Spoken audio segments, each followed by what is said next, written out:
नमस्कार। मैं doctor S के उपाध्याय से आचार्य लोक प्रशासन।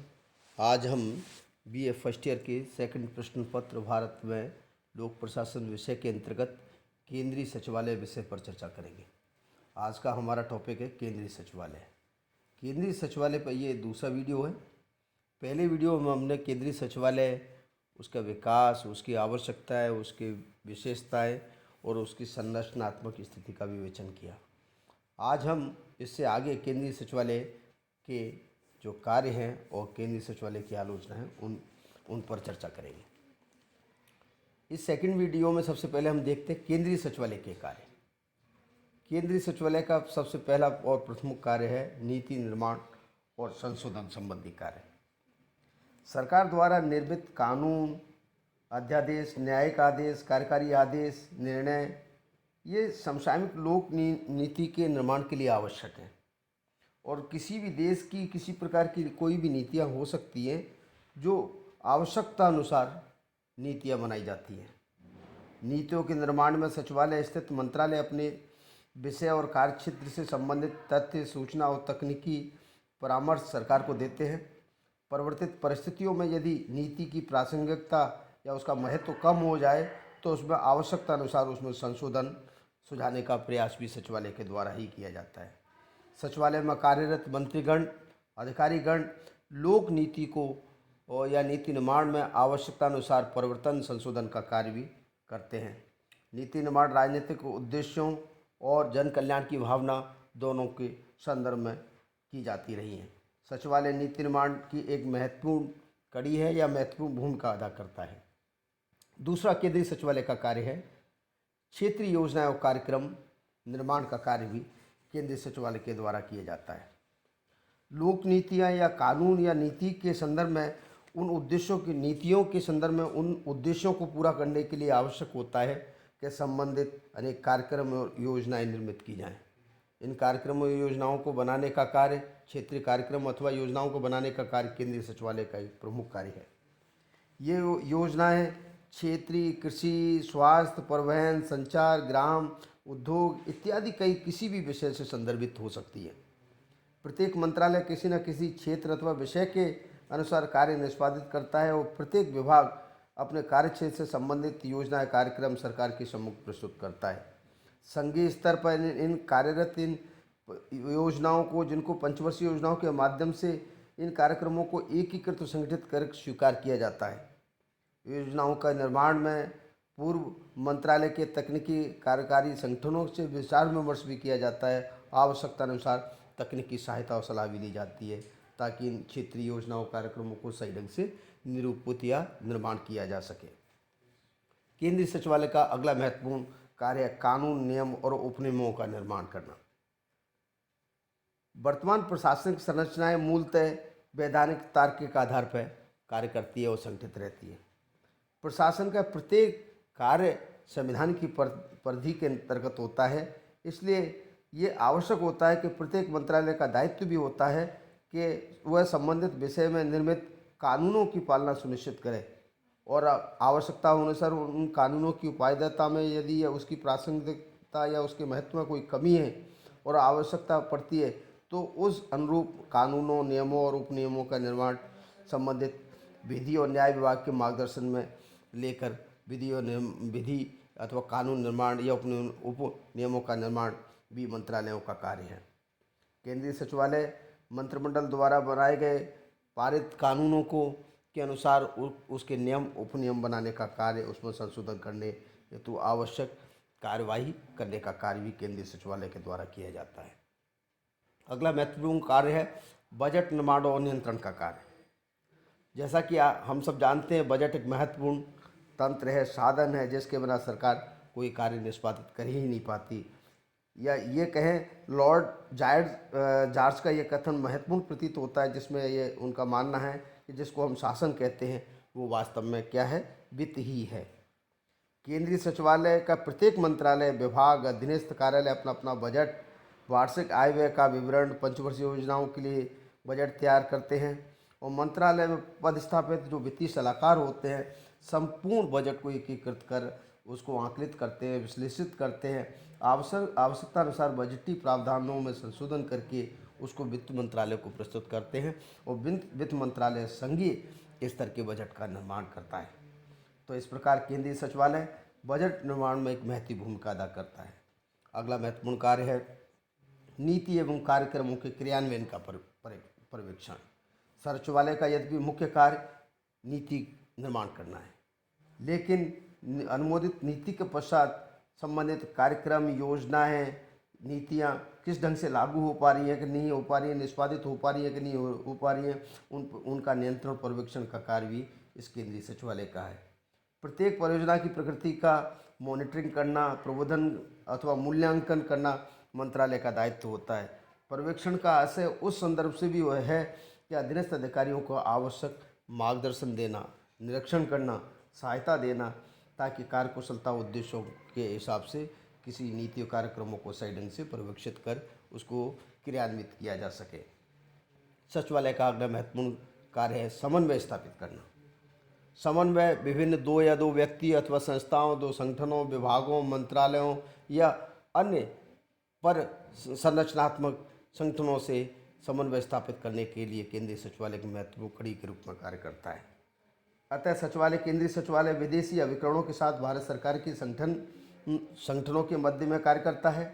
इसी प्रकार से राज्य सरकार और भारत सरकार के संगठनों के मध्य समन्वय का कार्य करता है। वह स्वयंसेवी संस्थाओं, केंद्रीय मंत्रालयों के मध्य समन्वय का कार्य करता है। एक ही विभाग के विभिन्न कार्यकारी संगठनों के मध्य समन्वय स्थापित करने का कार्य करता है।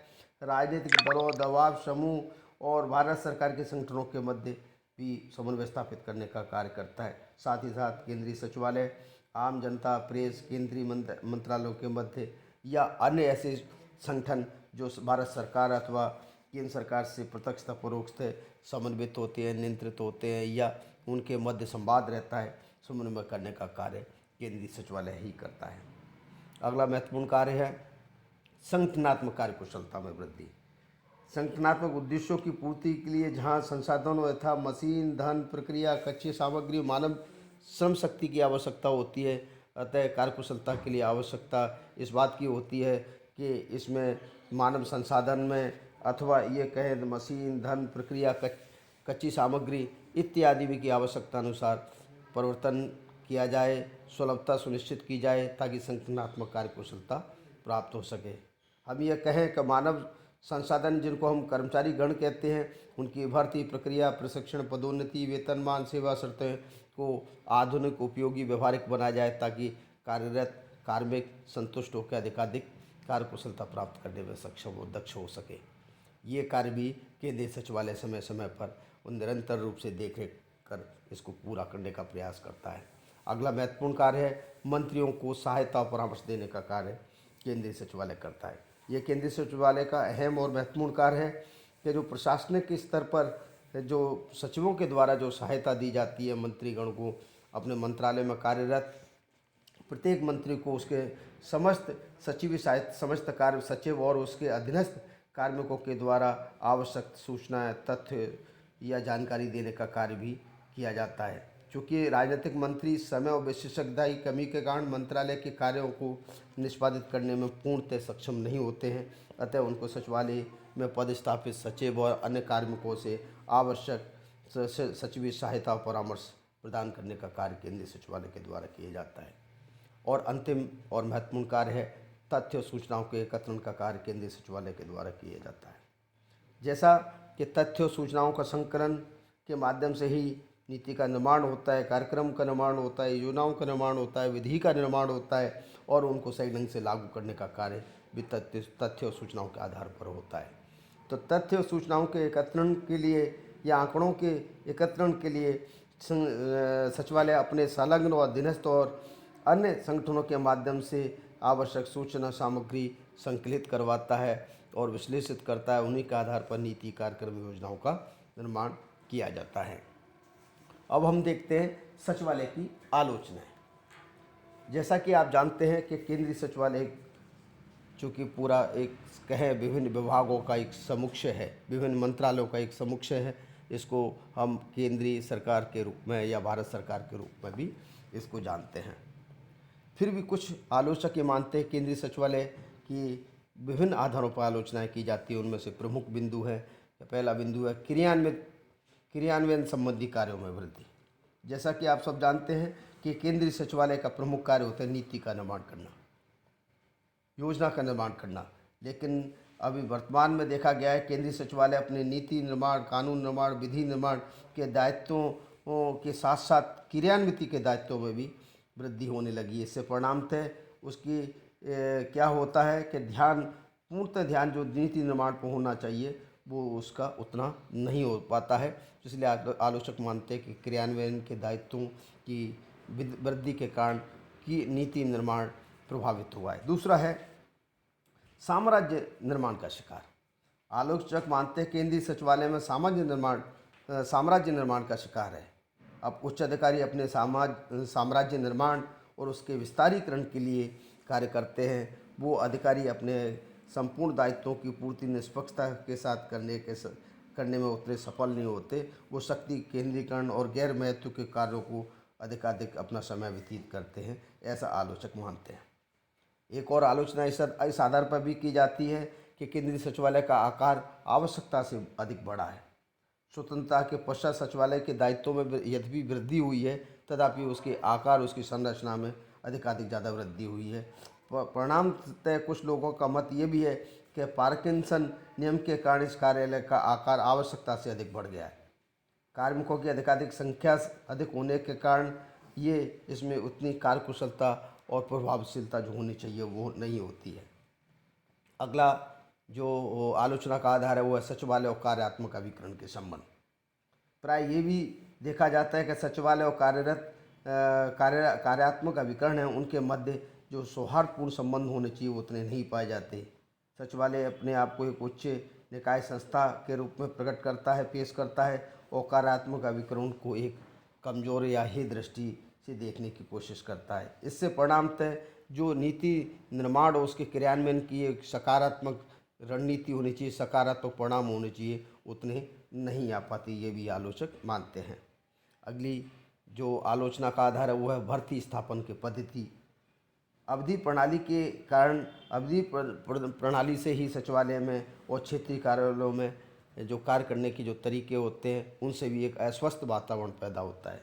क्योंकि अवधि प्रणाली से सचिवालय में कार्यरत कार्मिक लंबे समय तक पदस्थापित रहने के कारण वहाँ जो पहले से कार्यरत कार्मिक हैं उनके मनों में आपसी उसमें एक सौहार्द जो होना चाहिए उतना सौहार्द नहीं होता है। इसलिए आवश्यकता इस बात की रहती है कि भर्ती और स्थापन प्रणाली जो है उसमें आवश्यक सुधार की आवश्यकता प्रतीत होती है। अगला है कार्य में विलम्ब। आलोचक ये भी मानते हैं कि संघीय सरकार की आंख और कान के रूप में केंद्रीय सचिवालय कार्य करता है किंतु सचिवालय की कुशलता का सर्वोच्च स्तर बनाए रखने के लिए आवश्यक होता है कि उसकी संगठनात्मक संरचना पर ध्यान दिया जाए। चूँकि औपचारिकताएँ और कार्य विलंबता एक ऐसी प्रवृत्ति देखी जाती है सचिवालय में जिससे अनावश्यक कार्य में दखल होता है और अनावश्यक कार्य में विलंब होता है। इससे औपचारिकताओं को दूर करने की आवश्यकता भी प्रतीत होती है। और अंतिम जो आलोचना है वो है सामान्यज्ञों का प्रभुत्व। आज का युग तकनीकी युग है, आज का युग औद्योगिक युग है, आज का युग वैज्ञानिक युग है, और ऐसे में सामान्यज्ञों को जहां सचिवालय में प्रधानता दी जाती है, आवश्यकता इस बात की भी होती है कि विषय विशेषज्ञों को तरजीह या महत्व दिए जाने की आवश्यकता प्रतीत होती है। केंद्रीय सचिवालय में जो आलोचना है केंद्रीय सचिवालय की, उनकी सुधार हेतु कुछ सुझाव हैं। उनमें से प्रमुख सुझाव हैं यह नीति निर्माण से संबंधित निकाय हो। विद्वानों का मानना है कि केंद्रीय सचिवालय का गठन का मुख्य दर्शन ही यही है कि नीति निर्माण का कार्य करे, तो उसको केवल नीति निर्माण के कार्य तक ही सीमित होना चाहिए, नीति क्रियान्वयन में उसका कोई दखल नहीं हो। दूसरा बिंदु है भर्ती स्थापन की उचित व्यवस्था होनी चाहिए। भर्ती पद स्थापन स्थानांतरण की जो व्यवस्था है उसको और अधिक उपयोगी, व्यवहारिक और समदर्शी बनाने जाने की आवश्यकता है। अवधि प्रणाली जो है उसमें भी परिवर्तन की आवश्यकता प्रतीत होती है। तीसरा सुधार का बिंदु है विषय विशेषज्ञों को उचित स्थान।